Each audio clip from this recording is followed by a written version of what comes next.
Alors, merci infiniment pour cette belle introduction, Myriam. Donc, on a beaucoup de chance, là, vraiment, d'avoir beaucoup d'enthousiasme de la part du réseau autour de ces webinaires. Et on est vraiment content, de vous voir aussi nombreux à chaque fois.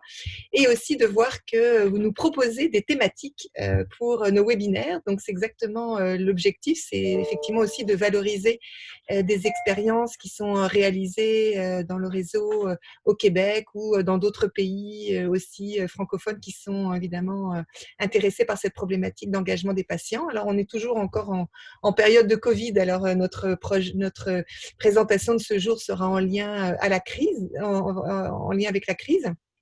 Et je voudrais donc remercier beaucoup Catherine Villelmy qui donc a pris contact avec moi pour me proposer de présenter aujourd'hui un travail sur lequel elle a travaillé au cours de ces dernières semaines. Catherine donc a plusieurs casquettes, mais dont une, c'est de travailler avec Plantry maintenant depuis de nombreuses années. Et elle a été interpellée au niveau international pour la co-rédaction de lignes directrices dites centrées sur la personne pour maintenir la présence des proches durant des périodes difficiles. Et elle a eu donc le privilège de traduire donc ces lignes directrices en français. Et elle était très intéressée par partager avec vous un peu l'histoire de la création de ces lignes directrices qui peuvent comme ça être utilisées au niveau international. Grâce évidemment à tout le travail qui est fait dans le réseau, certains ont pu s'en inspirer et donc on a la chance d'avoir Jean-Guillaume Marquis qui évidemment fait partie aussi de la communauté de pratique sur l'expérience et le partenariat de soins et de services, qui travaille comme chef de service expérience usagée et soins spirituels à la direction de la qualité, de l'éthique et de la performance au Centre intégré universitaire et de services sociaux, Centre hospitalier universitaire de Sherbrooke, qui va nous présenter un peu de quelle façon ils ont mis en place ces directives, enfin ces lignes directrices plutôt, plus particulièrement dans le contexte donc du CIUS.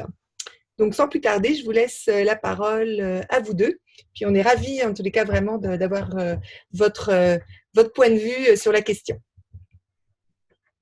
Merci beaucoup, Marie-Pascale. Alors, je vais partager mon écran, pardon, et lancer la présentation. Donc, je m'appelle Catherine Villelmy. Merci beaucoup, Marie-Pascale, de la présentation. Ces travaux-là se sont faits dans un contexte où il y avait, comme on l'a vu ici, on l'a vu à différents endroits sur la planète, les proches ont pris le bord. Ça a été nécessaire dans certains cas, mais on a pensé qu'il y avait lieu de réfléchir à ça, de réfléchir à comment appliquer des règles sur la présence des proches d'une façon qui puisse être moins généralisée, disons. Donc, la coalition qui s'est penchée sur ces lignes-là, c'est les gens que vous voyez ici. Et puis, ça a parti avec Pioneer Network, puis Plantry International. L'objectif qu'on avait, c'était vraiment d'amener des suggestions dans des pays où il pouvait y avoir beaucoup moins de directives intelligentes que dans d'autres pays.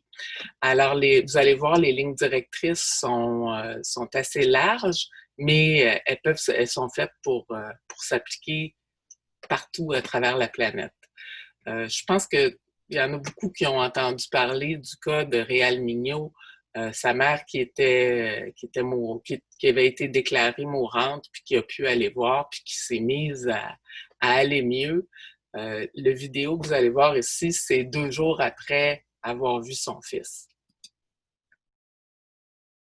Anytime I move my finger, lucky me. Lucky. See, I'm in love. Life is a beautiful thing. As long as I hold the string, I'd be a silly so-and-so. I'd never let it go. I got the world on a string, sitting on a rainbow. Got the string around my finger. What a world, what a life. I'm in love.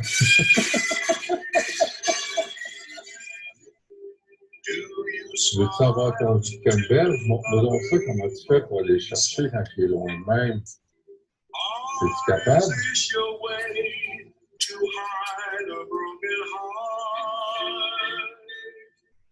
Many dreams have been brought to your doorstep. C'est dur, hein? They just want Oh, oh, oh! and they die there. Ah, ben... Ouais. Attends un peu, il est pas encore dans la bouche, là. Il est bien avancé, par exemple. Il est bien parti.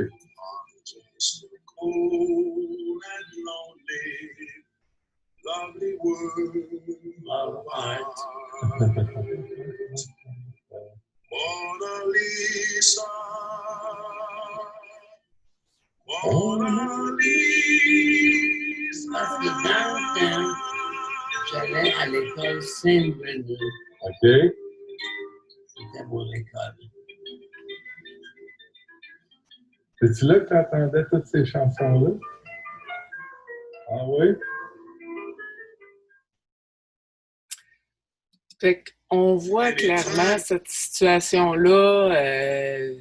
Le type pouvait pas aller voir sa mère, est déclarée mourante et on lui propose une visite d'adieu. 2 jours plus tard, elle va mieux, elle se met à aller mieux, puis après ça, il peut plus aller la voir. Il y a eu des situations qui brisent le cœur un peu partout à travers la planète. Il y en a eu d'autres ici, il y en a eu d'autres en Italie. Le fils qui a reçu une lettre de son père qui était mourant. Puis, bon, en tout cas, je ne veux pas rentrer dans le pathos, là, mais c'est des situations qui sont déchirantes. Puis, comme je disais tantôt, les objectifs qu'on a poursuivis, c'était vraiment d'amener une lecture par rapport à la présence des proches, de les voir peut-être comme plus des coéquipiers que comme des visiteurs nuisibles. Or, si on a rédigé les 8 lignes directrices et elles sont disponibles. Si vous voulez les avoir, je pourrais les envoyer puis on pourra les rendre disponibles. S'il y a d'autres éléments dont il est question dans le courant de la présentation que vous voulez avoir, vous pouvez nous les demander. Ça nous fera plaisir de les partager. Ce qui était important pour nous autres de distinguer au départ, c'était faire la distinction entre les simples, pardon, ça a été trop vite, les simples visiteurs puis les partenaires de soins. Les simples visiteurs, c'est ceux qui sont qui amènent une forme de divertissement, puis les partenaires de soins, ben c'est ceux qui sont vraiment là pour les personnes qui sont vraiment importantes pour les personnes qui on l'a vu avec Réal Mignot, ben ça sert à la vie. Fait les proches, il y en a des proches qu'on ne veut pas avoir dans notre entourage, mais il y en a qui sont très significatifs puis qui créent une différence. Alors, je vous présente les 8 lignes directrices. La première, c'est d'évaluer vraiment les besoins de restreindre les proches en fonction des preuves qu'il y a, les niveaux d'épidémiologie, puis tout ça. Des lignes directrices, par exemple, actuellement, puis le niveau d'épidémiologie est beaucoup plus grand à Montréal qu'en Gaspésie ou sur la Côte-Nord. Fait que ce ne serait pas adéquat de restreindre la présence des proches dans des endroits où le niveau d'épidémiologie n'est pas adéquat. Puis il faut prendre en considération c'est quoi les risques-bénéfices, puis est-ce que les gens sont au courant, puis sont prêts à prendre ce genre de décision-là. On va en reparler un petit peu plus tard. Mais c'est ça, la première, c'est vraiment d'évaluer est-ce que c'est nécessaire de restreindre la présence à tous les proches de façon uniforme? La deuxième, c'est de réduire les risques de la présence physique, puis de mettre en place des choses simples. Ça a été fait à plusieurs endroits, bon, que les partenaires de soins, que les proches soient examinés à l'entrée, qu'il y ait l'équipement nécessaire, qu'il y ait des parcours de soins, les zones chaudes, les zones froides. Il y a des choses qu'il faut considérer. Est-ce qu'on a la place pour offrir la présence des proches sur place? Si les lieux ne permettent pas la distanciation physique et tout ça, ben c'est clair que c'est plus difficile. Il y a certains endroits où il y a eu des exemples où des lieux extérieurs ont été utilisés. Bien sûr, il faut que la température puisse le permettre. Communiquer de façon proactive puis avec compassion, ben ce que j'ai observé beaucoup, c'est qu'on nous dit beaucoup ce qu'on peut pas faire. On met beaucoup d'accent auprès des proches puis auprès de tout le monde sur ce qui peut pas être fait, alors qu'on en met peu sur ce qui peut être fait. Alors, si on peut shifter un peu l'angle de la communication. Puis l'autre chose aussi, c'est est-ce que les messages sont travaillés avec des patients puis des proches pour qu'ils soient plus acceptables à recevoir. Puis l'autre chose, ben c'est sûr, c'est d'aider le personnel, de soutenir le personnel qui ont des fois à livrer des messages qui sont plus difficiles. Puis il faut être sûr que tout le monde comprend les tenants, puis les aboutissants, puis le sens de tout ça. Le sens, c'est vraiment l'essentiel là-dedans. La quatrième, c'est d'établir des exceptions pour les cas de compassion, puis d'être clair à leur sujet. On a vu dans les actualités des derniers mois qu'il y avait des fois des incohérences ou des façons d'appliquer les choses qui n'étaient pas toujours pareilles. Puis, à différents endroits, il y a des choses qui sont difficiles. Par exemple, au niveau de la pédiatrie, des accouchements, des moments de fin de vie. Les moments de fin de vie, c'est quand c'est le plus significatif de faire les adieux. Quand la personne n'est plus là du tout ou quand elle est un peu plus là. Puis il faut porter vraiment une attention aux personnes qui ont des déficiences physiques qui limitent la communication, puis ceux qui ont des déficiences intellectuelles. Dans ce cas-là, la présence des proches est plus qu'essentielle. Les accouchements, il y a certains endroits dans le travail avec la coalition, il y a des gens qui témoignaient qu'il y avait des endroits où les taux de mortalité à la naissance avaient augmenté parce que les femmes allaient plus accoucher à l'hôpital parce qu'ils ne pouvaient pas être accompagnés de leurs proches. La cinquième, je m'excuse, c'est celle dont Jean-Guillaume va vous parler tout à l'heure. C'est comment on fait pour soutenir des liens significatifs, pour réduire le sentiment d'isolement. Bien, il y a toutes sortes d'affaires, il y a les moyens technologiques. Il y a une autre approche qui est toute simple, c'est les connecteurs. Comment on peut réallouer, réaffecter du personnel à faire certaines tâches qui peuvent être liées à garder le contact avec les proches qui ne peuvent pas être là physiquement, aider les patients avec les technologies. Une autre affaire qui est intéressante, c'est les journaux d'hospitalisation. Quand les gens sont mis en coma artificiel, ben, des fois, ça crée un choc après. Il y a un trou dans l'existence. Alors, pour documenter ces journées-là, où les gens sont inconscients, ben ça aide après à replacer les morceaux du puzzle. Fait que ça, c'est au niveau de comment on fait pour maintenir des liens significatifs avec les personnes, les proches.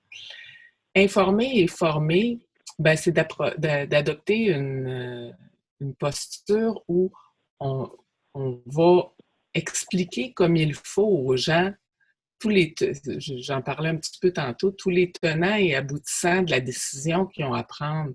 Ceux qui veulent être là auprès de leurs proches, c'est important de leur expliquer les risques, les bénéfices de chaque option, puis de s'assurer qu'ils comprennent bien. La méthode Teachback, c'est une façon de s'assurer. La méthode Teachback, pour ceux qui ne la connaîtraient pas, c'est une méthode juste en posant des questions ouvertes aux personnes.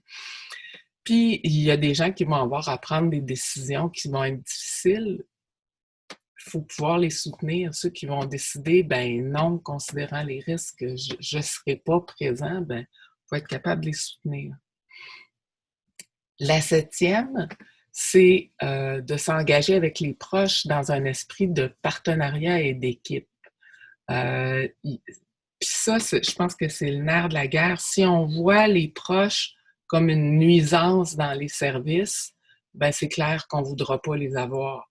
Si on les regarde comme des personnes qui peuvent nous aider, qui peuvent être aidants pour le patient, ben ça risque d'être différent. Puis, il y a des moyens de le faire. On peut être très au clair puis les engager dans la responsabilité de la qualité puis de la sécurité.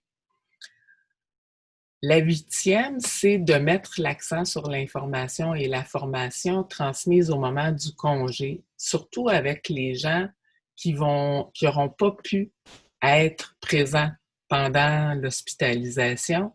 Donc, c'est important de s'assurer de bien transmettre l'information à ces gens-là. Puis, nous autres, ici au Québec, on est bien équipés au niveau de la première ligne. Il y a des endroits où ça l'est moins. Donc, c'est pas mal ça pour la dernière ligne directrice. On s'est attardé un peu à rêver un peu au monde idéal, la présence des proches dans les hôpitaux pendant ou après une pandémie. Ben, que les proches qui sont identifiés par les patients puissent être accueillis comme membres de l'équipe des soins puis qu'ils soient encouragés à être présents au chevet des patients. Qui ne sentent pas que à 8 heures, quand les visites sont finies, c'est soulageant pour tout le monde. Qu'il y ait un outil de dépistage, d'évaluation de l'état de santé des personnes qui soit obligatoire pour tous les proches. Ça peut être une façon d'assurer la sécurité avec la présence des proches. Que les autres visiteurs, ceux qui sont des visiteurs qui sont plus divertissants, disons, qui soient dirigés vers d'autres formes de visite, que ce soit virtuelles, téléphoniques ou autres. Puis, qu'il y ait un investissement, Jean-Guillaume en parlait tantôt, c'est vrai, c'était avant la conférence, excusez-moi. Il y a différents endroits qui ont eu des octrois par les fondations ou qui ont réussi à trouver les fonds pour s'équiper de tablettes puis de moyens technologiques nécessaires pour permettre les rencontres virtuelles. Mais il faut prendre le temps, maintenant qu'on est dans une période un peu moins intense, de réfléchir à toutes ces choses-là pour prévoir la seconde vague. Puis, l'autre chose aussi, c'est de prévoir des moyens pour monitorer la présence des personnes qui sont présentes. Par exemple, surveiller le nombre de monde qui sont dans une même place à un même moment. Tout ça, c'est vraiment mis en place pour essayer de prévoir une prochaine vague de tout ça, pour essayer d'agir de façon proactive pour limiter les dégâts qu'on a vécu au plan émotif par rapport. Il y a beaucoup de personnes qui sont décédées seules, il y a beaucoup de personnes qui ont vécu des situations traumatisantes.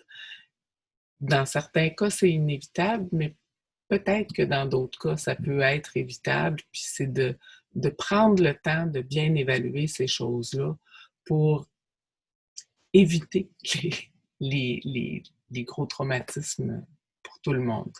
Alors, ça fait le tour pour moi. Je vais laisser la parole à Jean-Guillaume qui va parler d'applications pratiques de tout ça.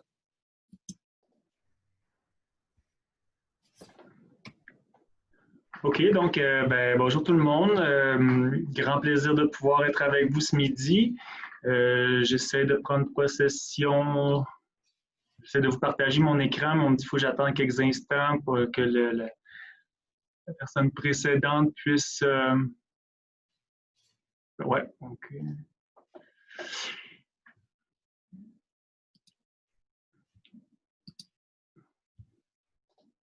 Voilà, super. Donc, moi, c'est grand plaisir d'être avec vous. Je suis Jean-Guillaume Marquis, je suis chef de service à l'expérience usagée et aux soins spirituels au CIUS de l'Estrichus. Donc, moi, c'est spécial pour moi aujourd'hui. C'est une présentation où là, j'ai mes deux chapeaux à la fois, autant expérience usagée que soins spirituels. C'est une belle illustration de synergie entre mes deux secteurs. Ça fait 12 ans que je travaille dans le réseau. Depuis 5 ans dans un rôle de chef de service. Et puis, moi, mon background, en fait, c'est que j'ai fait une maîtrise en gestion du changement, là, en administration. Aujourd'hui, je vais vraiment parler de rencontres virtuelles, donc comment on fait pour garder des liens significatifs avec la technologie, des rencontres de 5 à 30 minutes entre les usagers et les proches, et leurs proches, que ce soit dans les hôpitaux ou dans les CHSLD.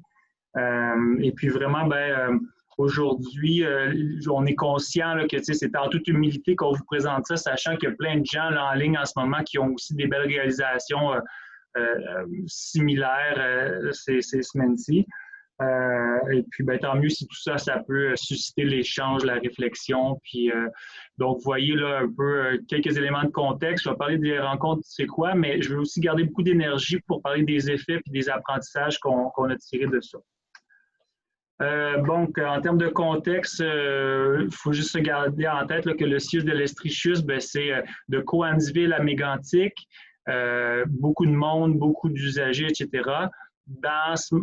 Pour ce qui est du sujet d'aujourd'hui, il faut garder en tête qu'on a 26 CHSLD, donc c'est vraiment dans ces milieux-là qu'on a fait des rencontres virtuelles depuis le mois d'avril, et puis aussi 7 hôpitaux. Donc, ça représente là, 1100 patients en courte durée, puis 2100 résidents en longue durée. Et puis, on est aussi bien fiers d'avoir un CHU intégré à même le CIUS qui nous donne un certain avantage là, pour ce qui est de travailler en trajectoire de la première à la 4e ligne.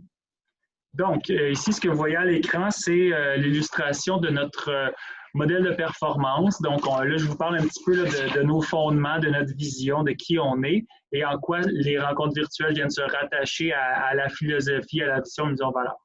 Donc, vous voyez notre modèle de performance en 6 dimensions. Il y en a qui sont plus standards comme l'accessibilité, la qualité, le climat de travail. Mais j'amène votre attention à l'engrenage central qui s'intitule « Agir pour et avec l'usager, ses proches et la population ». Donc, dans le fond, nous, on se dit que le CIUS de l'Estrichus va être performant dans la mesure où il est capable de maintenir un équilibre dynamique entre l'accès, la qualité et la question là, du partenariat avec les usagers, de la culture centrée sur les usagers. C'est une des dimensions à considérer dans notre performance.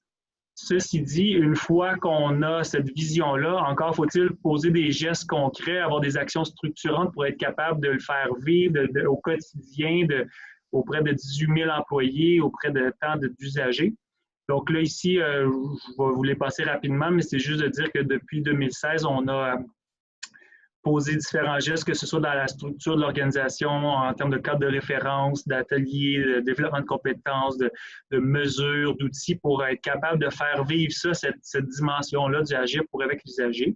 Et puis, tout ça, c'est bien résumé dans une belle publication qu'on a faite en janvier 2019 là, dans la revue Gestion hospitalière. Et puis, d'ailleurs, vous allez trouver quelques références à la fin de ma présentation si vous voulez chercher dans le futur. Donc, ici, c'est le schéma qui résume un peu notre cadre de référence en matière d'approche de culture centrée sur l'usager et les proches. Donc, on voit 6 dimensions. Il y a des modèles dans la littérature qui en ont 4, d'autres en ont 12. Nous, on a fait le choix d'en avoir 6.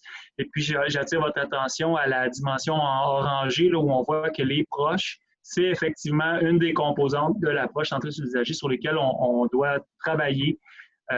Et puis, superposé à ces 6 dimensions-là, on retrouve un continuum de participation. Quand on parle de partenariat avec l'usager, c'est proche de la population. Nous, on a fait le choix de travailler avec un continuum en 4 niveaux de informer, écouter, consulter et engager. Donc, encore là, c'était un autre exemple d'ancrage un peu théorique, philosophique, là, en quoi les rencontres virtuelles qu'on a organisées dans les derniers mois viennent se rattacher. Avant-dernier point de contexte, ici, dans le fond, c'est que dans la dernière année, on a recensé des actions dans l'organisation, dans les 15 directions, des actions qu'on a documentées qui visaient à renforcer le partenariat, améliorer la culture centrée sur l'usager et les proches. Et puis, sans tomber dans les moindres détails, on constate que la dimension des proches en orangé, ça ne représente que 2 % des 244 actions qu'on a documentées l'an passé. Et puis ça, c'est alors qu'on avait 25 % des actions qui parlaient de partenariat. C'est beaucoup là, le mieux informer les usagers, et puis 20 % des environnements, etc. Donc, je pense que ça reflète bien le réflexe qu'on peut avoir dans le réseau de considérer d'abord et avant tout l'usager qui obtient les services, et puis mais qu'en est-il de son entourage? Et parmi son entourage, qu'en est-il des proches significatifs qui sont bien plus que des visiteurs? Je trouve que c'était un élément de contexte que je voulais vous partager. Dernier élément, bien, pour ce qui est de la COVID en Estrie, c'est une chose d'organiser des rencontres virtuelles. Catherine l'a dit, là, la COVID ne se vit pas de la même façon au centre-ville à Montréal ou à Cowansville ou à Sherbrooke ou à Granby. Donc, pour nous, bien, c'est sûr qu'on a fait partie des régions les plus touchées au départ, mais au fil du temps, on a vu un peu là, les chiffres évoluer plus doucement. Donc, concrètement, vous voyez un peu, là, les chiffres là, sont terriblement dépassés. C'est des chiffres d'il y a 2 jours. Là. Je suis désolé, mais dans le fond, c'est que on a eu près de 900 cas, 101 hospitalisations, 25 décès.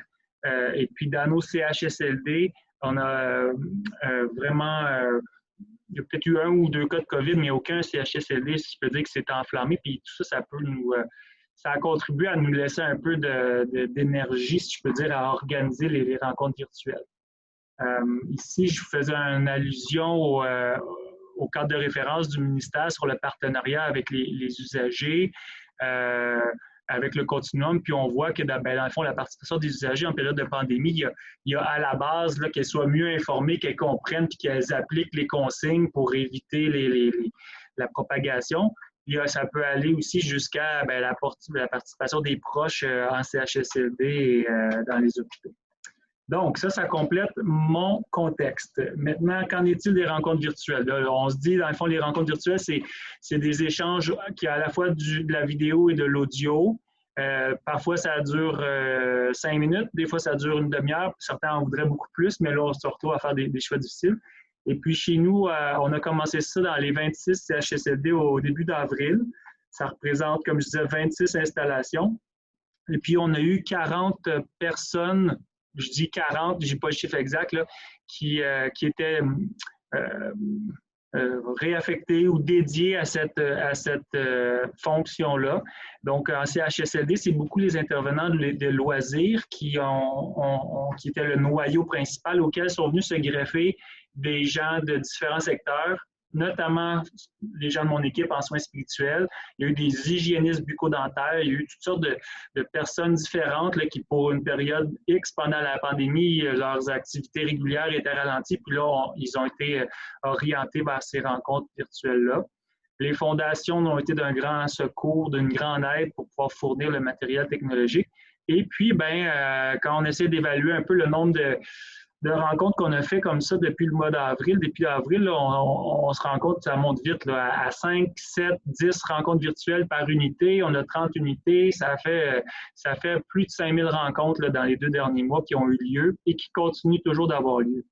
Du côté des centres hospitaliers, on a commencé 3 semaines plus tard dans 7 hôpitaux, donc Cowansville, Granby, Magog, 2 à Sherbrooke, Mégantic.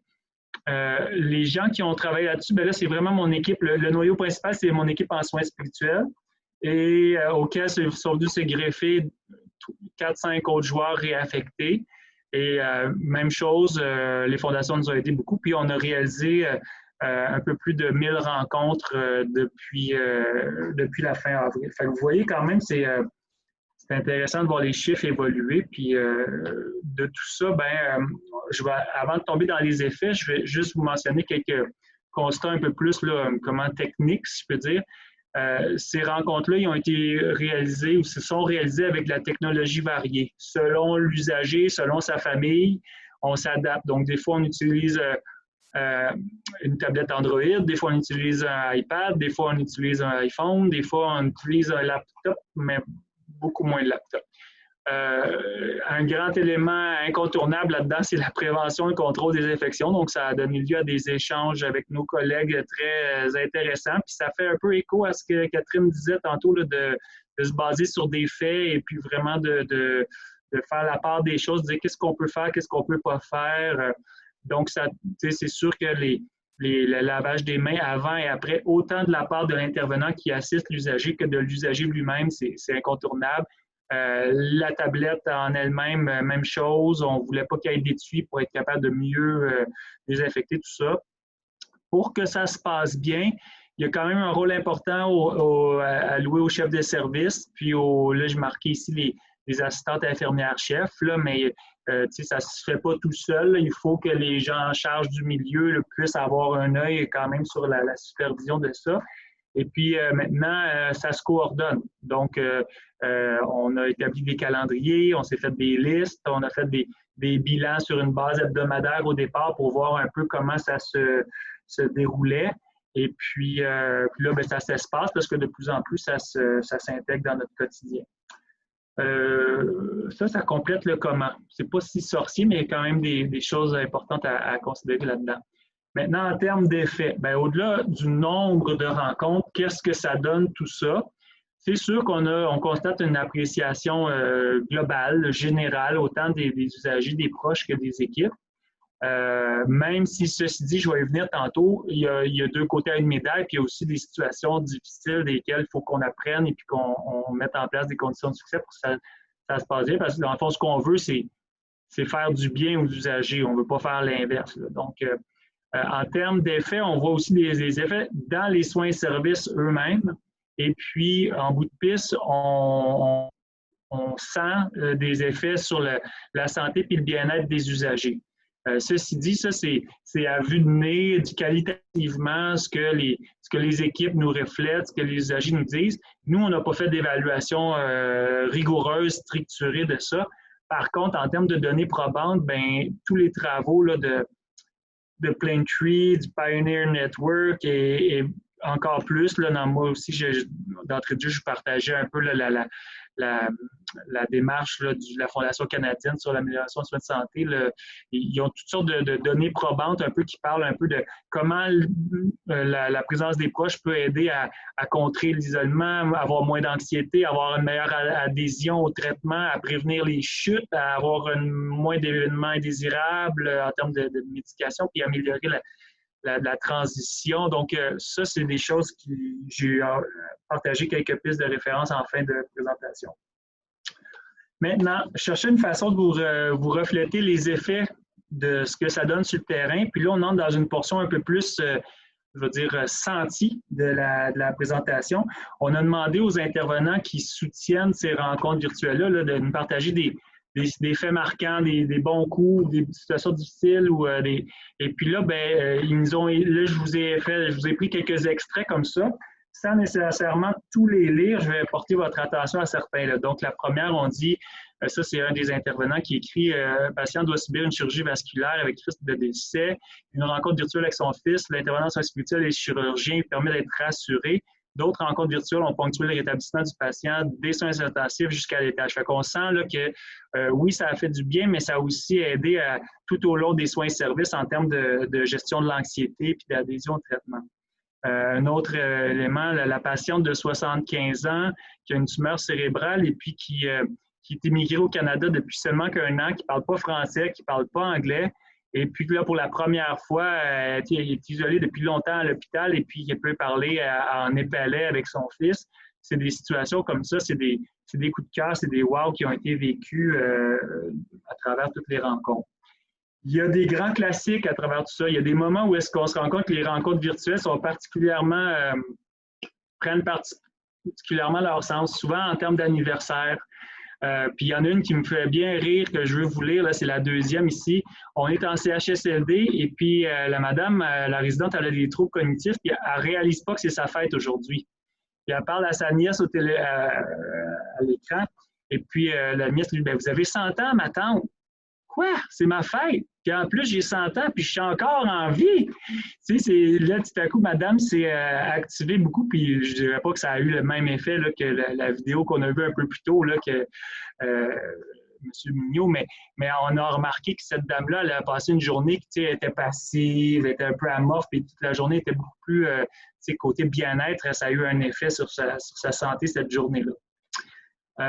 Ça, c'est un grand classique aussi, des gens qui sont séparés par un couple qui est séparé par des hospitalisations, des hébergements, puis qu'on fait le lien soit d'une unité à l'autre dans le même hôpital ou d'un hôpital à un CHSLD.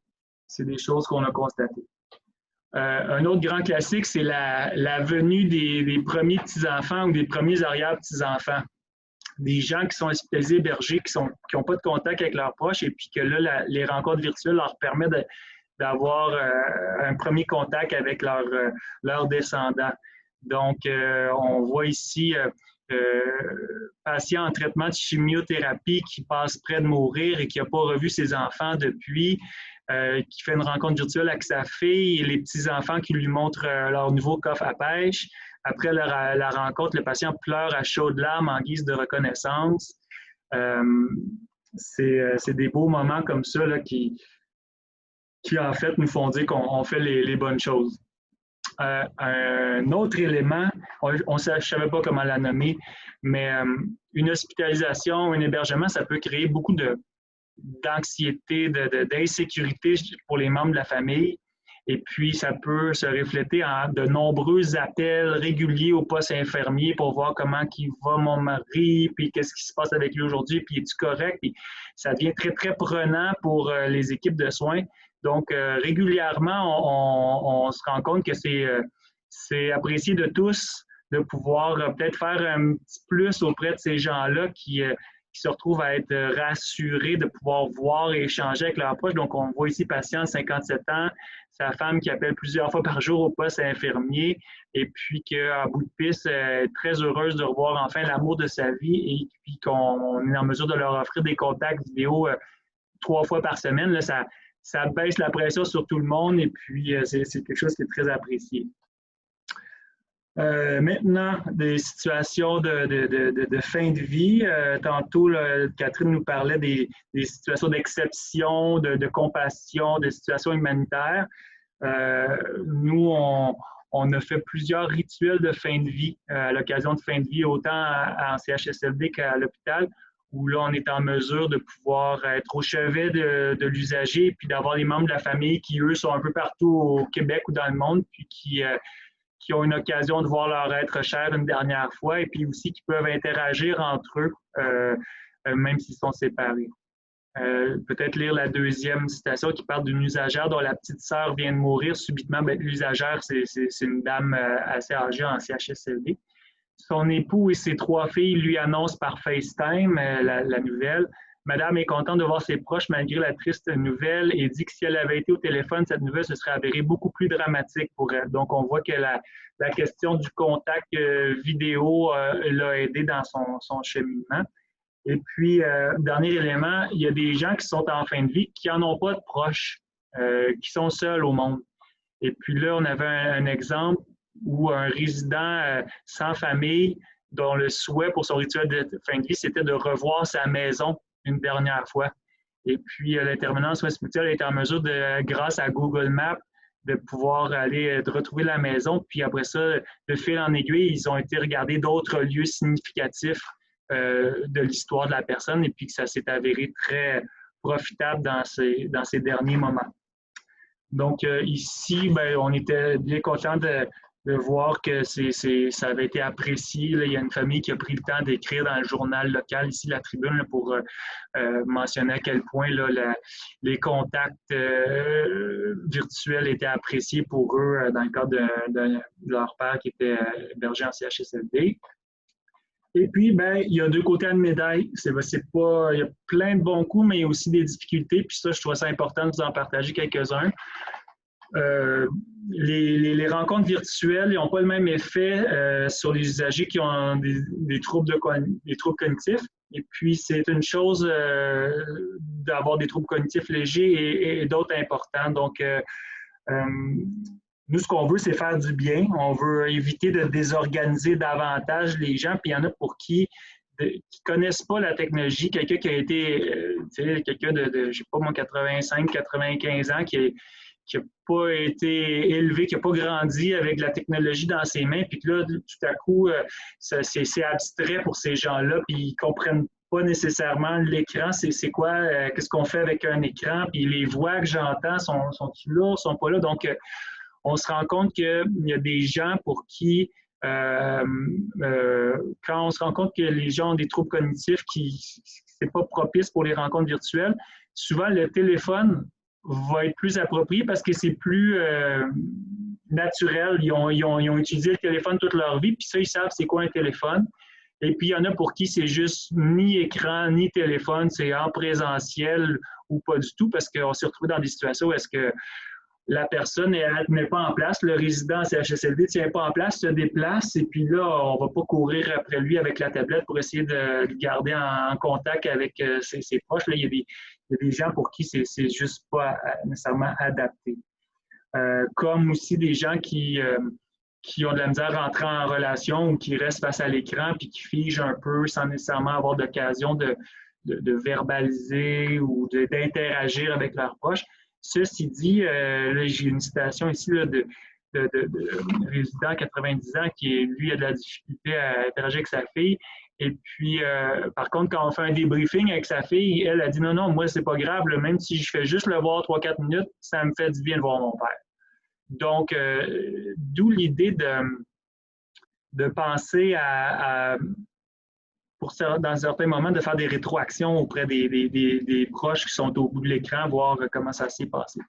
L'autre chose, des dynamiques familiales, il y en a de toutes les couleurs. Là. Il s'en dit des vertes et des pas mûres dans les rencontres virtuelles. Puis, un exemple concret d'un patient qui dit « Moi, je veux parler à mon fils. » OK, bon, on veut parler à son fils, mais on regarde un peu dans le dossier, puis le fils, c'est pas le premier répondant au dossier, là, il n'est pas dans le décor, puis quand on parle au premier répondant, on se rend compte que, un peu, là, avant de les mettre en lien, là, le fils, lui, il veut rien savoir de parler à son père. Là. Ça fait 6 ans qu'ils sont en chicane pour une histoire de dette pas réglée. Puis, oui, monsieur patient dans son lit d'hôpital dit « Je veux parler à mon fils », mais finalement, il faut pas prendre ça pour du cash, si je peux dire. Donc, je vais revenir là, avec les apprentissages un peu plus tard, mais il y a toutes sortes de dynamiques familiales pour lesquelles il faut être à l'affût. Et puis, ben, il y a aussi le fait qu'une fois que l'écran se referme, il y a des gens qui peuvent avoir le réflexe de vouloir avoir l'air fort ou de vouloir retenir ses émotions à l'écran, puis quand l'écran se referme, ouf, là, les gens peuvent avoir, peuvent pleurer par la suite, ressentir un isolement, ressentir loin. Donc, l'idée là, de pouvoir accompagner les usagers une fois que la rencontre virtuelle est terminée, c'est quelque chose là, qui prend tout son sens. Puis, c'est la même chose du côté des proches aussi, qui, eux, sont à distance, qui peuvent se sentir un peu impuissants, démunis. Donc, dans tout ça, il me reste 3 diapos avant les échanges, puis on souhaite vraiment avoir des questions de votre part, autant pour Catherine, pour moi. C'est là-dedans que prend toute sa valeur la rencontre de Zoom-Midi. Donc, quand je prends un pas de recul, puis je regarde autant ce qu'on a fait en CHSLD, puis en centre hospitalier, dans un contexte complètement inédit, là, au départ, on était beaucoup pris par la technique. Là. On a-tu des tablettes, on a-tu des téléphones, on a-tu du réseau, l'autre à l'autre bout, puis c'est quoi qu'il y a comme bidule. Bon, Puis on n'était pas trop dans les effets, qu'est-ce que ça donne, tout ça. Puis, mais par contre, ça a pris 2, 3 semaines, puis maintenant, on arrive à dire, OK, ben pour vraiment bien faire les choses maintenant, là, qu'est-ce qu'on bonifie dans notre approche pour avoir des effets les plus favorables possibles. On a vu aussi au fil du temps que les demandes pour des rencontres virtuelles ont diminué.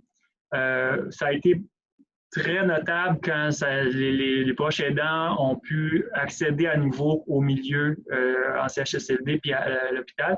Parce que là, ben, des fois, on initiait des rencontres virtuelles. On se dit, ben non, j'ai été voir mon père hier, j'ai pas besoin d'y reparler aujourd'hui. Et puis, il y a aussi l'idée que, bon, on a mis en place un groupe de connecteurs, comme disait Catherine, un groupe d'intervenants dédiés à ça. Mais de fil en aiguille, il y a une certaine autonomisation, soit des usagers eux-mêmes ou des proches ou même des équipes qui ont été capables d'intégrer un peu ça à travers leur quotidien, jour, soir, nuit. Donc, on continue à être actif, mais là, on sent qu'on n'aura plus besoin d'avoir autant de gens dédiés à ça. Puis l'autre gros apprentissage, ben, c'est ce que j'ai nommé, là, les fameuses dynamiques, les profils des usagers, là, des familles qui sont très variées. Premier élément, toujours valider le besoin auprès de l'usager. Il ne faut pas prendre pour acquis que l'usager a nécessairement envie de parler à ses proches. Et puis ensuite, on prend vraiment le temps de toujours s'adresser au premier répondant qui est documenté dans le dossier de l'usager pour valider là, comment bien faire les choses dans son groupe.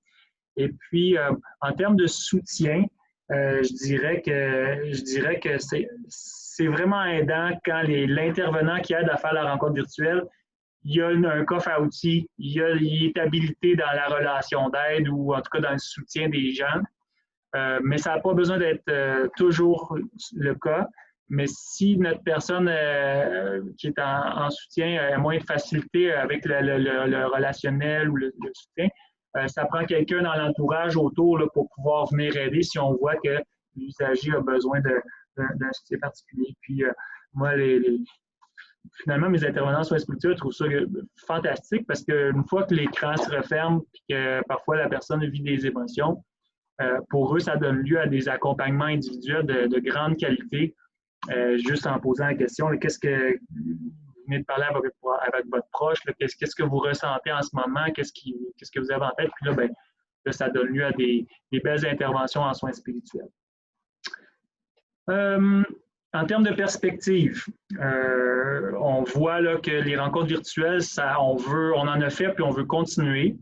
On veut s'autonomiser davantage et puis intégrer ça davantage au quotidien. Ça fait partie de notre exercice de débriefing de post-mortem de la première vague. Je veux dire, si on a appris ça de la première vague, puis comment on va organiser ça dans la suite des choses. Et puis tantôt, j'écoutais Catherine, puis je voyais le rôle élargi des connecteurs. Là. Il y a d'autres choses que des rencontres virtuelles. Et puis là, je me suis pris une petite note, un petit point d'interrogation, voir qu'est-ce qui pourrait être bonifié. Et puis au-delà de la rencontre virtuelle qui vise un peu à réduire le sentiment d'isolement, qu'en est-il du partenariat avec les proches? Comment est-ce qu'on les accueille? Puis comment est-ce qu'on les prépare à jouer leur rôle quand ils viennent en CHSLD ou à l'hôpital? Puis là, on l'a bien dit, là, la communication proactive, puis la compassion, au-delà là, de signe-moi le formulaire d'engagement, regarde la capsule vidéo sur le port du masque, puis fais ça, fais pas ça. Il y a beaucoup de choses qu'on peut raffiner pour, en bout de piste, en venir à croiser un peu les lignes directrices, le 6, 7, 8, là, qui parlait d'information, de décisions partagées, puis de réels partenariats. Donc, j'achève. Moi, les messages clés que je voulais résumer, c'est de dire que les proches aidants sont importants. Ils sont importants dans les soins et services, sécurité, efficacité, utilisation des ressources. Ça ne se fait pas tout seul. Il faut se structurer. Puis ça fait beaucoup écho au monde idéal. La dernière diapo à Catherine où on se dit tout ça, il faut y penser. Ce n'est pas juste une histoire d'individu. Il y a aussi comment le système s'organise pour que ça ait de la valeur ajoutée. Et puis, c'est sûr que là, je mets l'image de l'homme qui plantait des arbres parce que moi, j'ai regardé mes classiques pendant la pandémie. Puis, ce petit 30 minutes-là du monsieur qui travaille fort à planter des arbres et qui pousse après 10, 15, 20 ans, C'est vraiment ça que je pense quand je me dis comment on va travailler davantage avec les proches dans le milieu de la santé en ces temps là, complexes. Donc ici, en terminant, certains remerciements, là, puis d'abord et avant tout aux intervenants sur le terrain qui ont fait en sorte que ça ait eu lieu, particulièrement pour les gens qui ont changé de job là, ou en tout cas qui ont été réaffectés. C'est pas facile là, du jour au lendemain, tu changes de milieu, tu changes de rôle. Moi, je leur lève mon chapeau, autant aux gens en loisirs, en soins spirituels, des équipes de soins. Merci aux fondations, c'est sûr. Puis mes deux collègues avec qui on a orchestré tout ça, mes deux collègues gestionnaires là, du côté de longue durée puis courte durée. Voilà, ça c'est les références. Ça complète pour moi. Donc j'imagine que là, je vais... Un grand merci. Ouais, c'est ça, c'est que tu peux juste enlever tes diapos. Ouais, comme ça. Voilà, parce que l'idée maintenant, c'est qu'on puisse avoir une conversation. Donc, Cécile, en général, fait un... Bon, d'abord, merci pour les claps, là. Je vois qu'il y a des mains qui vous félicitent tous les deux, là. Puis, j'ai vu qu'il y avait des très, très beaux commentaires aussi dans le fil de conversation. Donc, l'idée aussi, c'est vraiment que chacun puisse s'exprimer. Vous pouvez le faire de plusieurs façons. La première, c'est évidemment d'écrire vos questions dans la partie conversation, ou l'autre, c'est de lever la main et on va vous donner la parole. Donc, à vous maintenant. Et je voudrais vraiment vous remercier infiniment, c'était très touchant. C'était vraiment de très, très belles mises en perspective à la fois internationale et locale. Et puis, comment ne pas faire référence quand même au travail qui est fait actuellement par le gouvernement avec son projet de loi 56.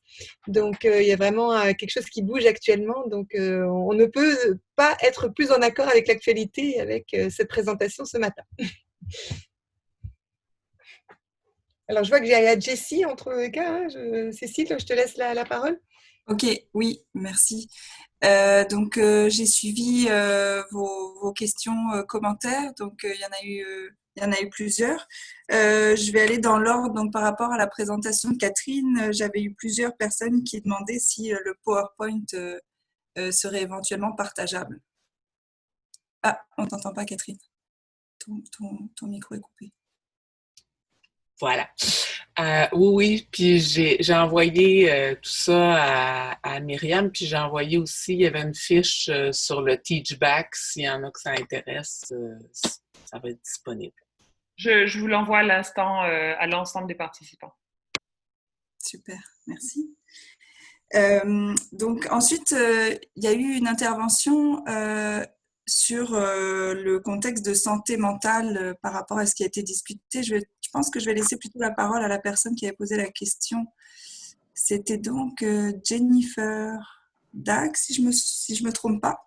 Donc, si vous pouvez ouvrir votre micro et poser votre question, ce serait parfait si vous êtes encore là.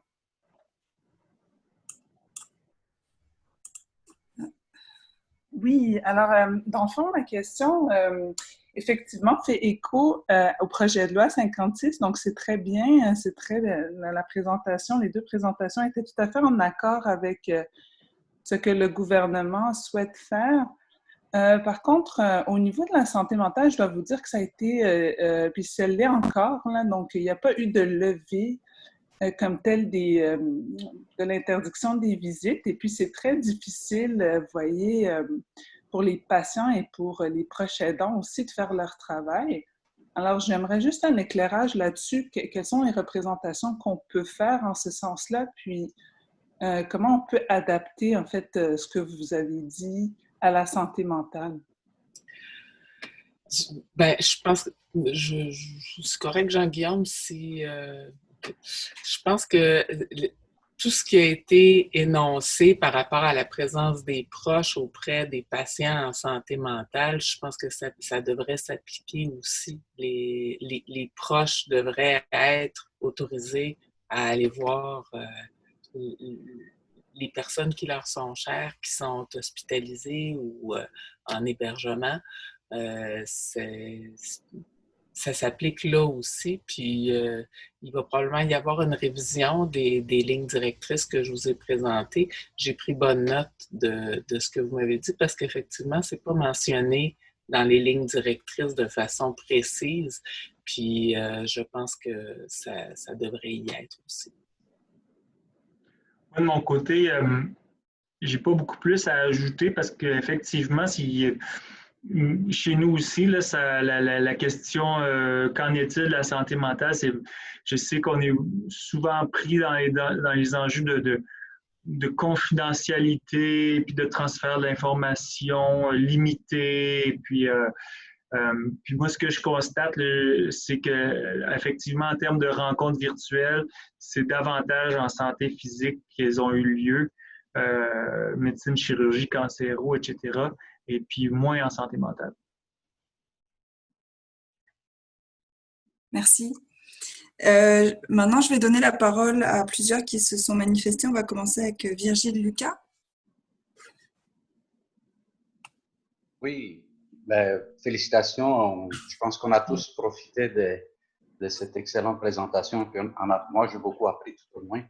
Je me demandais en fait si une approche structurée comme ça, bien structurée comme ça, est unique dans la province où ça s'est fait ailleurs et dans le contexte où je pense Marie-Pascale disait que le ministère réfléchit à une deuxième vague comme ça. Est-ce que il y a une démarche qui était faite à ce que toute la province puisse profiter de cette expérience? Et deuxième question, je me demandais je recule d'un pas, dans une des présentations antérieures, on a vu que les patients accompagnateurs sont très bien vus par les familles et les patients qui sont dans le système de soins. Je me demandais s'ils peuvent avoir une contribution comme patient facilitateur ou je ne sais pas trop dans telle démarche, plutôt que ça soit juste des professionnels. Est-ce qu'il y aura une place pour les patients accompagnateurs aussi? Merci. C'est un peu l'esprit de ce qu'on parle là-dedans, d'inclure les proches comme membres de l'équipe, puis des patients accompagnateurs qui sont identifiés par un patient comme étant importants pour eux autres devraient être inclus eux autres aussi. Je ne sais pas si ça répond à votre question. Puis par rapport à est-ce que ça va être étendu, ben, le Plaintree a transmis les lignes directrices au niveau du gouvernement. L'idée, c'est d'essayer d'amener un éclairage, une réflexion pour ce qui s'en vient, pour se préparer à une deuxième vague. Est-ce que j'ai répondu à votre question comme il faut? Oups, votre micro est fermé, monsieur. Excusez. Pour la deuxième, oui. En fait, on voit beaucoup, souvent les interventions sont faites auprès des usagers par des professionnels. Et les expériences de ce qu'on a vu dans des présentations antérieures, des expériences où des patients, usagers, mettons, nommons-le comme on veut, qui faisaient eux-mêmes des interventions auprès d'autres patients dans le système. Donc, en plus ou avec les professionnels qui sont des facilitateurs, que vous avez dit, qui font la connexion entre les familles et les patients, est-ce qu'il y aurait une place pour d'autres usagers qui sont dans le système, qui pourraient soutenir les usagers et les familles dans le système? Moi, je pense que ça devrait... Il faut les former, il faut les informer comme il faut appliquer faut avoir le même respect envers eux qu'on a avec le personnel. C'est des gens qui viennent aider dans le système. Peut-être de mon côté, pour compléter la portion sur comment élargir au provincial des initiatives similaires à celle-là, ben moi, je suis bien, j'ai pas eu l'occasion de parler avec beaucoup de collègues dans les derniers 2-3 mois. Je sais très bien qu'il y a plusieurs endroits où il y a eu des rencontres virtuelles avec des tablettes pour dire quelque chose. Mais je sais aussi très bien qu'il y a beaucoup d'établissements, beaucoup d'installations qui étaient comme juste pas en mesure de mettre de l'énergie là-dedans, qui étaient à d'autres besoins plus criants. Puis je sais aussi, c'est sûr ça se place bien dans une discussion, là, mais je parlais avec des collègues en Belgique puis en Suisse dernièrement, puis elles aussi, elles avaient implanté ces rencontres virtuelles là, avec la technologie. Voilà. Puis, moi, je peux peut-être rajouter aussi quelque chose après, ouais, vas-y. C'est ça que tu vas, peut-être que Marie-Pascale, mais j'allais dire COVID, pas COVID, il y a quelque chose à apprendre. Apprendre, mais pas juste à appliquer, là, concrétiser, réaliser de ça. Ouais, bon, voilà, tu m'enlèves ma conclusion. Là. C'est ça, excuse-moi, vas-y, je te laisse aller. Non, mais pour revenir sur les patients accompagnateurs, merci beaucoup à Virgile pour la belle question. Ça pourrait être aussi l'objet d'un webinaire. On pourrait partager avec vous l'expérience qu'on a mise en place dans le cadre du projet Parole Onco au CHUM, où des patientes accompagnatrices restent vraiment en soutien aux patientes qui sont actuellement opérées du cancer du sein. Donc, il y a vraiment justement une volonté de faire en sorte qu'elles ne soient pas isolées et qu'elles soient le plus proches possible de personnes qui ont déjà vécu la même expérience. Donc, les patientes sont appelées ou vues par une interface sécurisée avant l'opération et ensuite, elles ont la possibilité d'être suivies en post-hospitalisation. Et donc, on est aussi en train de mettre ça en place pour les patients qui sont suivis post-hospitalisation COVID à l'hôpital, qui ont besoin d'un soutien pour le retour à la domicile, parce que vous savez, quand on a la maladie, c'est pas évident de revenir à la maison aussi. Donc, qu'il y ait un soutien qui soit donné par des patients qui ont déjà vécu la maladie, soit hospitalisés, soit non hospitalisés, pour aider les familles et les patients à mieux vivre cette transition de retour à la maison. Donc ça, avec plaisir. Vous allez en entendre parler aussi je vous ai mis un petit lien sur la conférence qui va avoir lieu par le CRCHUM vendredi prochain, où on va revenir un peu sur les premiers résultats en lien avec ces expérimentations-là.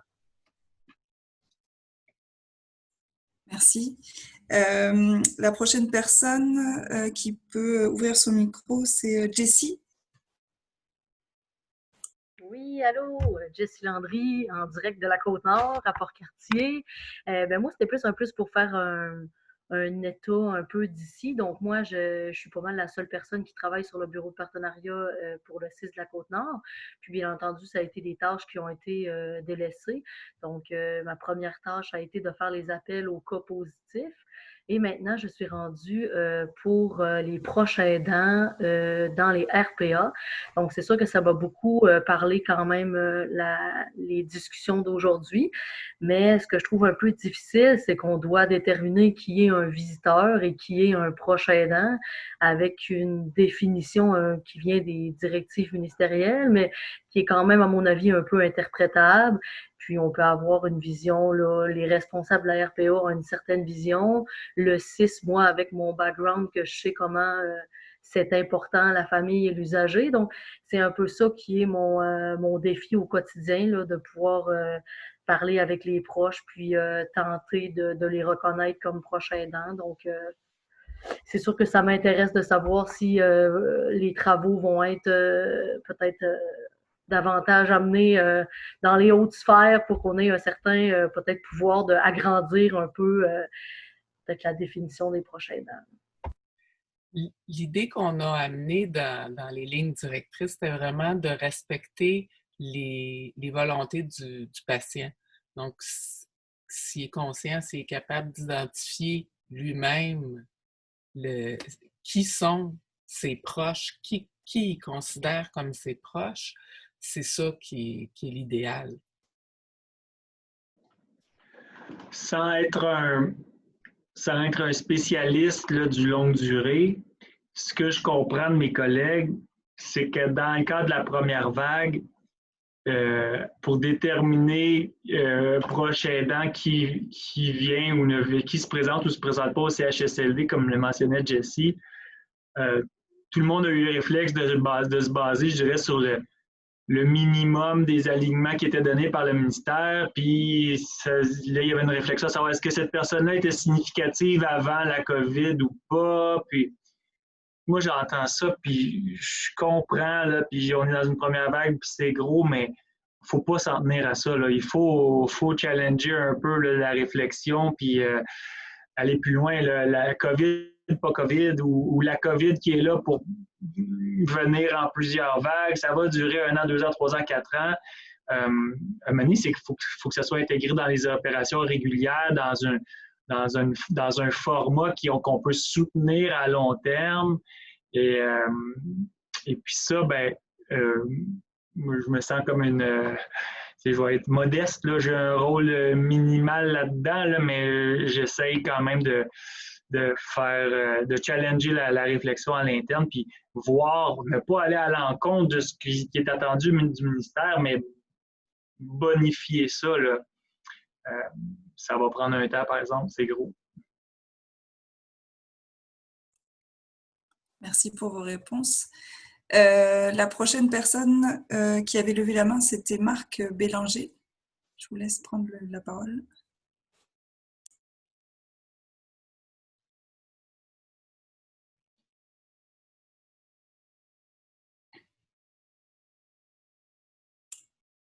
Votre micro est fermé. OK. Oh. Si vous bougez votre souris à l'écran, vous allez voir la barre de menu en bas. Il y a une icône comme un petit micro qui est marqué « Muet ». Il doit y avoir une ligne par-dessus. Vous avez juste à cliquer là. Non, on ne vous entend pas. En attendant, je vais donner la parole. Il y avait une deuxième personne. Je vous laisse regarder ça. Gabriel Gagnon, pardon. Est-ce que... oui, vous avez ouvert le micro. Oui, bonjour. En premier lieu, je tiens à vous féliciter pour la présentation. C'était très intéressant. Donc, ma question était pour Jean-Guillaume Marquis. Donc, je voulais savoir, en fait, l'expérimentation que vous avez faite justement au site de Trichu, est-ce que, justement, il serait possible d'aller tester dans une deuxième vague des effets de l'introduction de technologies pour, par exemple, des indicateurs comme la diminution de la douleur, comme par exemple la diminution peut-être de l'isolement, la diminution au niveau peut-être de la détresse psychologique. Je trouve qu'il serait fort intéressant d'aller dans une optique de combiner le partenariat et d'aller dans une approche clinique. Donc, j'entendais que Marie-Pascale avait une notion de recherche derrière. Bref, je trouverais ça intéressant pour aller de l'avant et promouvoir peut-être justement à l'interne, mais même plus loin, pour aller de l'avant vers ce projet. Hey, merci pour la question. Là, le son de mon côté était plus difficile, mais ce que je comprends, c'est l'intérêt d'éventuellement venir à évaluer davantage les effets de ça en termes de soins et services et puis de résultats de santé. Fait que, moi, c'est sûr que je pense qu'il y a quelque chose à faire. En même temps, je sais qu'il y a des grands chercheurs qui... Pascal lève la main. Moi, je vais être très humble. Moi, je suis pas un chercheur. Je travaille en direction qualité. Je suis là pour faire évoluer les pratiques. Il y a une portion d'évaluation là-dedans, effectivement, qui est importante. Mais je sais aussi qu'il y a des gens qui vont chercher des fonds et qui font des évaluations randomisées pendant 2-3 ans pour être capable de démontrer des choses hors de tout doute. Fait que dans tout ça, moi... s'il y a des chercheurs en ligne qui cherchent un milieu là, qui voudraient faire des mesures, parfait, moi, ça va me faire plaisir de pouvoir être en lien, mais c'est sûr que c'est ça, en termes d'évaluation, moi, j'ai pas une super grande expertise, là, mais il y a peut-être à l'interne, il y a toutes sortes de gens aussi au sujet de Trichus, mais c'est parce qu'il faut que ça fasse l'objet d'une discussion organisationnelle et puis jusqu'à maintenant, elle n'a pas beaucoup eu lieu. On a fait ça dans l'action, mais qu'est-ce qu'on veut apprendre? En fait, c'est que le post-mortem de l'ensemble de l'œuvre de la première vague est amorcé. Je pense qu'il y a beaucoup d'autres sujets là, qui sont sous le dessus de la pile, mais celui-là, il ne faut pas le perdre de vue, puis on va falloir l'adresser en temps et lieu. Je ne sais pas si Marie-Pascale, tu veux... J'ai vu que tu avais levé la main, là. Ah oui, c'est sûr que ça m'interpelle. Pour l'instant, le projet est effectivement surtout réalisé en termes d'évaluation au CHUM, mais il est aussi réalisé pour certaines parties au CUSUM. Là, j'ai vu qu'on avait Louise-Anna aussi qui était en ligne. Là, donc, je travaille avec mes collègues du CUSUM pour le faire. Mais ce qui est sûr, c'est que nous, on a développé tous les outils. Donc, il ne faudrait surtout pas réinventer la roue. Et puis, c'est exactement les dimensions que vous avez mentionnées dans votre commentaire. C'est les dimensions de partenariat. Donc, quel impact que ça a sur les relations entre les professionnels et les patients, sur le problème de l'isolement, sur le stress, sur aussi la qualité et la sécurité des soins, sur la capacité de pouvoir utiliser ces différentes technologies. Donc, pourquoi ne pas utiliser les mêmes outils? Donc, en tous les cas, nous, ce n'est pas de notre propriété. On les a montés, on les a testés. Ça a l'air de bien marcher. Puis, ce qu'on fait au CHUM en ce moment, c'est qu'on le fait en rétrospective parce qu'effectivement, le nombre de cas est en train de diminuer de façon quand même très drastique. Donc, on le fait a posteriori et puis on le fait en pro aussi, prospectif. Donc, vous pourriez aussi travailler avec des outils comme cela pour le faire en rétrospective. Puis, si on a le financement des IRRC, puisque nous attendons les instituts de recherche en santé du Canada où on a déposé une demande allant dans ce sens, on aura un peu plus de moyens financiers. Puis là, on pourrait regarder si éventuellement il y a des établissements qui sont intéressés justement sur le post-mortem et travailler sur une démarche qui serait vraiment organisationnelle. Parce que ça, je peux vous le dire, c'est un gros boulot. Au CHUM, là, rien que de faire un truc comme ça, là, ça demande une organisation en interne, mais absolument considérable. Donc, Jean-Guillaume a bien raison de bien dire que ça doit devenir un projet institutionnel. On ne peut pas le faire comme ça dans notre coin, là. Donc, il faut vraiment des organisations qui sont prêtes à mettre du temps et de vraiment pousser les questionnaires pour que les gens puissent y répondre. Et donc, on ait comme ça des données vraiment pertinentes et intéressantes. Merci beaucoup. On a encore 15 minutes, mais avant de continuer les questions, on a un sondage de satisfaction à vous faire passer, comme certaines personnes parfois doivent partir un peu avant, on préfère vous le faire remplir tout de suite. Donc, merci de participer. Et c'est anonyme, je le précise.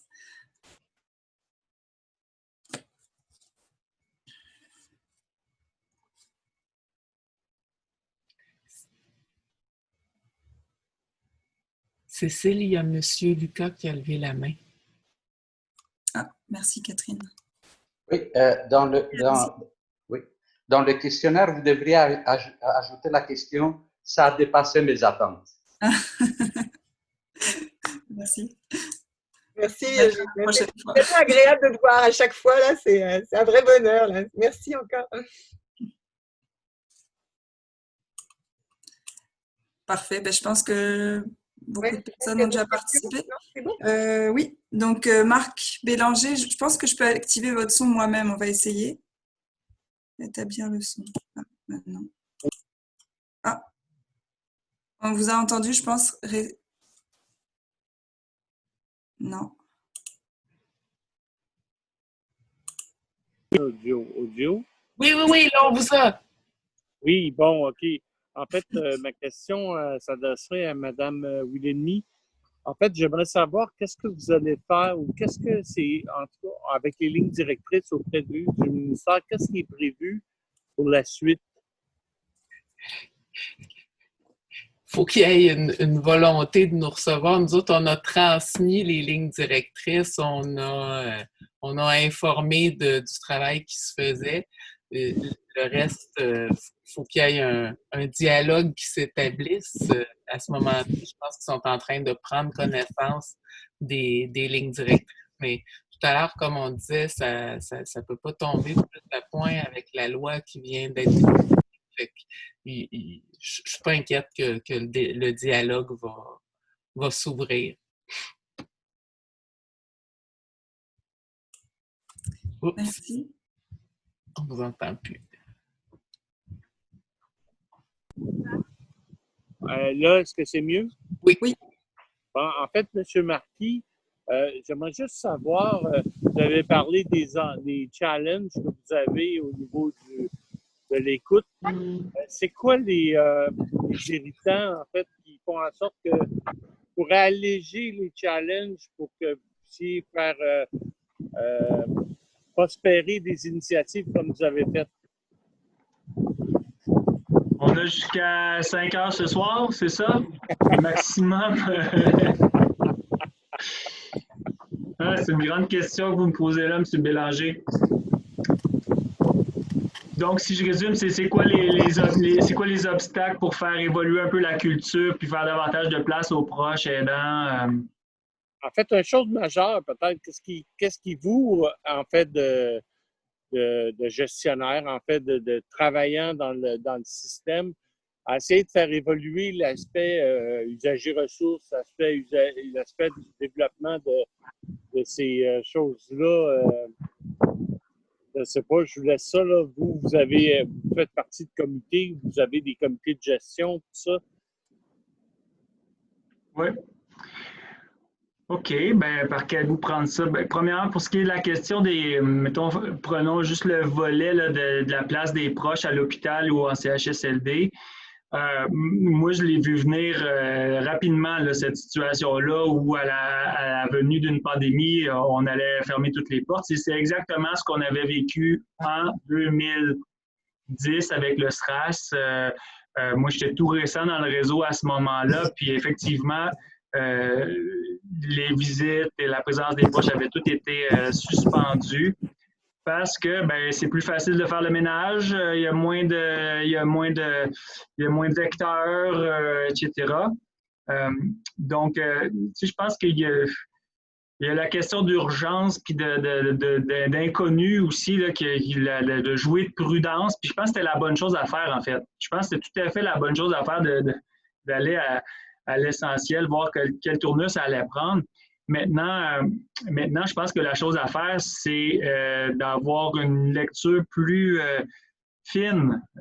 Puis c'est ce que Catherine nous mettait de l'avant. Quels sont les faits exactement? Là, nos milieux ne sont pas tous les mêmes. Dans quel milieu, qu'est-ce qui peut être fait? Et puis, c'est sûr que la prévention contrôle des infections a un poids considérable. Puis ils font une job importante, là. Ça, c'est important. Mais il faut aussi mettre dans la balance les bénéfices puis les limites de l'isolement. Donc, quels sont les principaux obstacles? Je pense qu'en bout de piste, il y a aussi une culture très forte dans le milieu de la santé qui est de la culture d'experts cliniques qui ont fait des grandes études et qui savent c'est quoi qui est bon pour les usagers.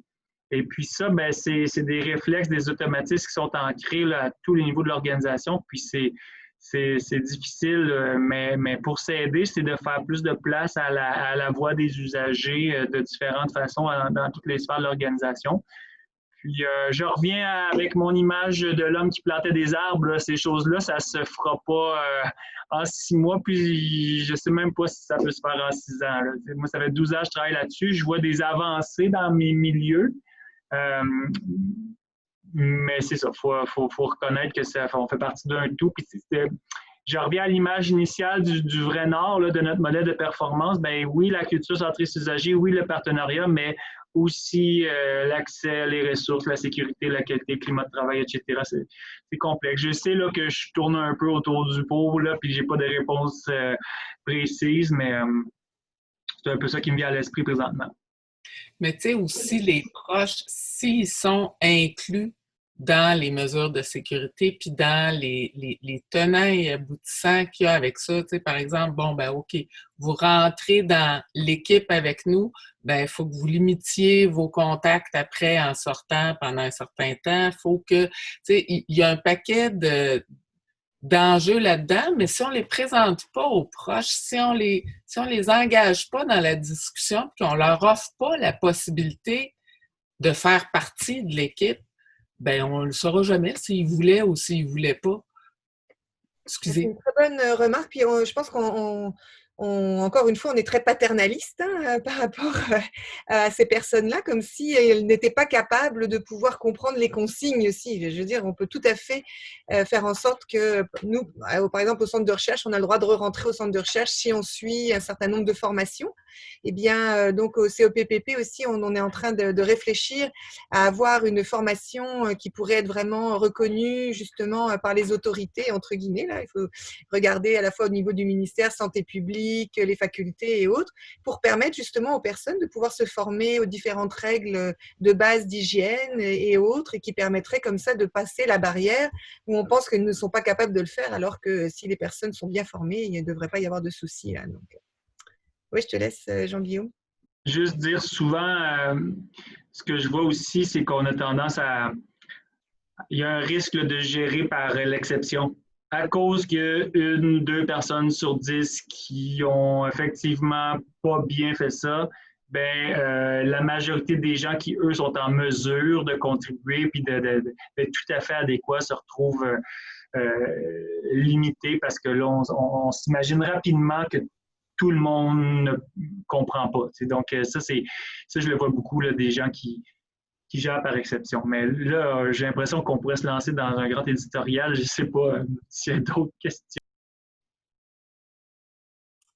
Je pense que il y avait Catherine Côté qui avait posé une question je vais lui laisser prendre la parole si elle le souhaite. Oui, bonjour. Moi, ma question, c'était pour Monsieur Marquis. Je me demandais, est-ce que vous faisiez cette procédure-là de prêter des appareils pour faire des rencontres virtuelles avec des usagers qui étaient atteints de la COVID ou c'était pas pour eux? Yes, j'avais anticipé celle-là. Il y a eu des rencontres virtuelles en zone chaude, là, disons à l'hôpital. Comme je l'ai dit en CHSLD, nous, il n'y a pratiquement pas eu de cas de COVID. C'était plutôt froid. Par contre, en zone chaude à l'hôpital, oui, il y avait des rencontres virtuelles qui se faisaient, plus auprès des gens qui ont été comme un peu en attente de savoir s'il y avait la COVID ou pas.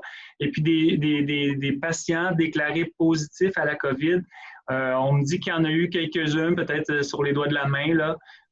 Et puis, c'est sûr que j'ai cru comprendre que c'était davantage dans des situations là, un peu plus humanitaires, fin de vie. Puis, là, ça demandait tout un effort suffisant en termes de PCI, là, mais c'est sûr que c'est 1% de tout ce qui a été fait, même pas. Là. Parfait, merci. Merci. Et je vois que c'est presque terminé, donc je pense que je vais leur donner la parole. Peut-être que est-ce que Nicolas est encore là, l'anneau, là? Est-ce qu'il veut pas? Est-ce que tu voudrais intervenir, Nicolas, là-dessus? Je suis là, mais je n'avais pas d'intervention, si ce n'est d'appuyer Jean-Guillaume, que je connais un petit peu par l'intermédiaire de d'autres comités. Mais au CHUM, en effet, on a parti un projet similaire en se posant la question de comment intégrer nos patients partenaires et comment intégrer nos bénévoles. La première conclusion, ça a été de se rendre compte que les bénévoles étaient un peu les médecins généralistes de l'approche sociale auprès des patients. Donc, on fait des appels des courtoisies directement aux patients. Les bénévoles vont de façon proactive faire des appels et vont en profiter justement pour communiquer l'information sur le fait qu'il existe des patients partenaires dans différentes disciplines. Et à ce moment-là, on va les référer à nos patients partenaires qui, jusqu'à date, étaient plutôt à l'extérieur de l'organisation. Donc, malgré cette distanciation, le fait qu'ils soient à l'extérieur de l'organisation, on est quand même capable de créer des liens.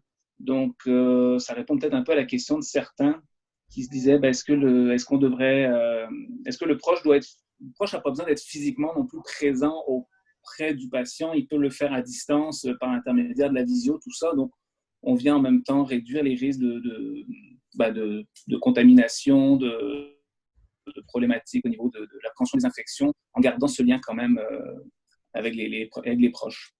Mais moi, je pensais à la question surtout sur la COVID. Est-ce qu'il y a eu des prêts qui ont été faits en situation de patients atteints de la COVID-19? Oui, on n'a pas fait de distinction réelle. Dans le fond, c'est en fonction du besoin, qu'on soit COVID positif ou négatif. L'isolement a été vécu de la même façon. C'est sûr que ceux qui sont COVID positifs sont encore plus isolés du fait qu'il y ait moins d'approche au niveau du personnel de santé, qu'on limite au strict minimum les entrées et sorties dans les chambres. Les zones blanches bénéficient d'un peu plus de contact, et d'un peu plus d'humanité et de chaleur humaine auprès du patient, mais tous nos patients ont bénéficié des services de prêt de téléphone qui n'étaient pas offerts auparavant ou de façon très limitée finalement.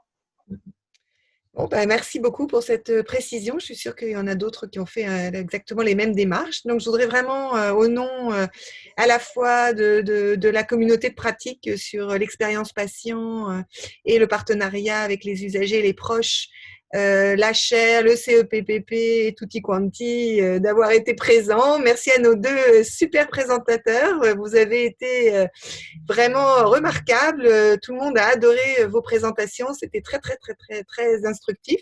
Je pense qu'il y a une suite à faire avec le ministère de la Santé, des Services sociaux, et puis aussi, je pense que d'avoir des liens un peu plus étroits avec le CEPPP, je trouve que ça serait chouette, Plantree et tout le monde, là, pour qu'on soit tous sur la même voie, avec toute la manière de l'écrire. Et donc, maintenant, nous avons notre projet de loi 56 qui devrait aussi nous aider pour faire en sorte que les proches soient encore plus intégrés dans l'équipe clinique.